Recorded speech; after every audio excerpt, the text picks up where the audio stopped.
ঝিনাইদহে মাদকদ্রব্য নিয়ন্ত্রণ অধিদপ্তরের অভিযান নিয়ে বিতর্কের সৃষ্টি হয়েছে। মাদক না পেয়েও যুবককে মারধর ও গ্রেফতার করা হয়েছে বলে অভিযোগ রয়েছে।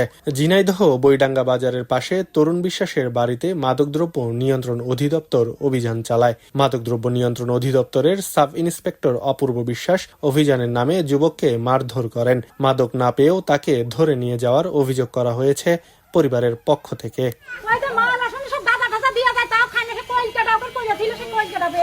স্থানীয়রা জানান, তরুণ বিশ্বাসের কাছ থেকে কোনো প্রকার মাদক উদ্ধার করতে পারেনি কর্তৃপক্ষ। এদিকে ঝিনাইদহ জেলা জুড়ে মাদকের রমরমা ব্যবসা চললেও সেদিকে নজর নেই মাদকদ্রব্য নিয়ন্ত্রণ অধিদপ্তরের। জেলা জুড়ে মাদকের ছড়াছড়ি অবস্থা থাকলেও মাদক নিয়ন্ত্রণ অধিদপ্তর মাদকের বড় চালান না ধরে লোক দেখানো এমন ছোটখাটো বিতর্কিত অভিযান করে যাচ্ছে। এ বিষয়ে ঝিনাইদহ মাদকদ্রব্য নিয়ন্ত্রণ অধিদপ্তরের উপপরিচালক শেখ মোহাম্মদ হাশেম আলী বলেন, তরুণ বিশ্বাসের কাছ থেকে 100 গ্রাম গাঁজা সহ তাকে আটক করা হয়েছে। তবে মারধরের বিষয়টি দুঃখজনক। আপনার নামে মাদকের মামলা আছে কোনো? খবরের কাগজ, নিখাত, নির্ভীক,